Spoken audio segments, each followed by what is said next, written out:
The alarm sounds. You roll out of bed and take your sugar reading. It's high. You didn't raid the fridge in the middle of the night. And it's high. How come? The glib answer? Well, you're diabetic. High fasting glucose is diabetes. Since this is the problem, one would think that the answer might be important. Unfortunately, the answer is still a bit of a mystery.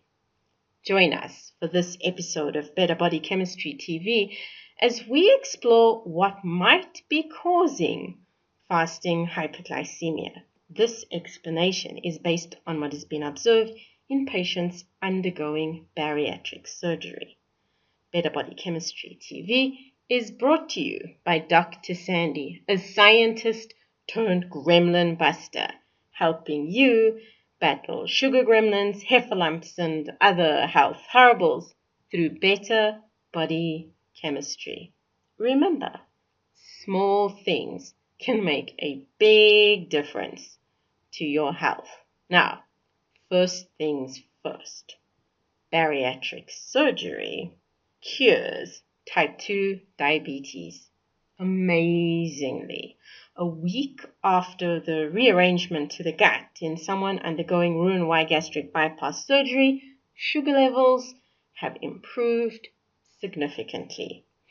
Since a week after surgery, the patient is still seriously fat. It actually takes months for them to lose the excess fat. This improvement has nothing to do with decreased fat levels. So, what does change? Well, they're eating less. They're forced to. Biochemically speaking, their insulin levels have dropped dramatically. So do their lactate and alanine levels. These are the chemicals the liver uses to make sugar. So, what is the story with insulin and lactate? Well, the story begins with muscle cells taking up the glucose. As the glucose slips into the cells, a phosphate group is thrown on it, creating glucose 6-phosphate. With the phosphate attached, the glucose is effectively trapped inside the muscle. This means it has to be used. And using involves the glucose molecule being quite literally pulled apart in a process known as glycolysis. Now, what happens with the bits left behind depends on how hungry the cell is. In a hungry cell, pyruvate is shipped to the mitochondria. As the electrons shoot around the TCA cycle, they generate massive amounts of ATP, which is used to power up the cell. All that is left of the molecule is a little water and carbon dioxide.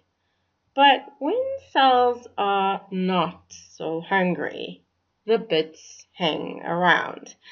Now, this might sound like a good thing. The cell has a ready-to-use fuel supply should this situation change. But there is a catch. Too many pyruvates start to impact the redox status of the cell. The cell is stuck at DEFCON 1. It's alive, but barely kicking.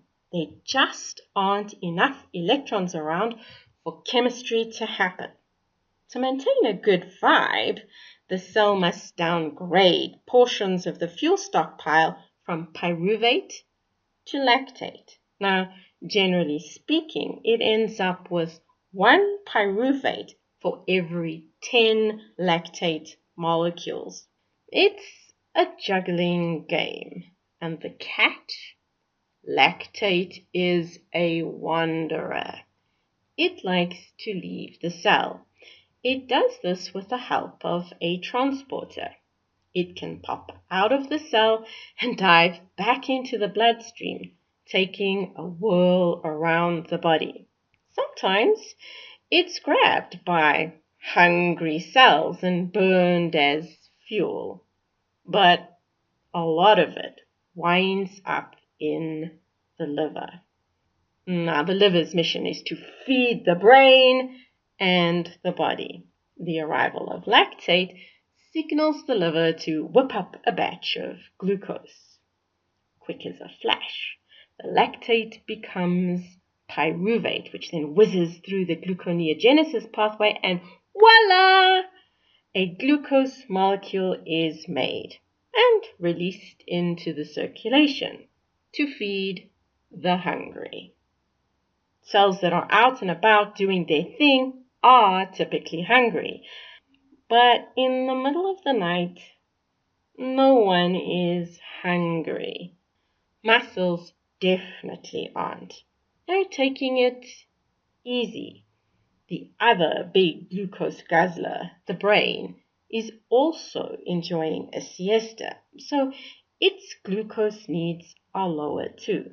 So the glucose hangs around, accumulating in the circulation, doing damage. And you wake up with an unbelievably high glucose reading, even though you haven't eaten for hours, making your muscles a little hungry should help lower fasting glucose levels.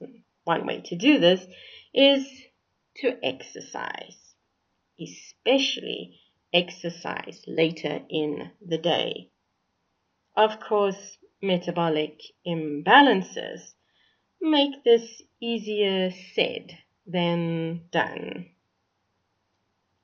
For more tips and ideas to keep your sugar levels in check, visit our website at www.betterbodychemistry.com and download our free report so that you get started today creating better body chemistry. Interested in discovering more ways to create better body chemistry so you optimize your health and the health of your family? Visit our website, browse our library, or enroll in one of our courses or programs. The advice is simple to follow and based on real science, not hype. Know someone who is diabetic? Share this video with them so they understand how fasting hyperglycemia happens. And if you enjoyed the video, be sure to subscribe to our channel so you catch future episodes of Better Body Chemistry TV. Thank you so much for watching, and I'll see you next time. Remember, small things can make a big difference to your health.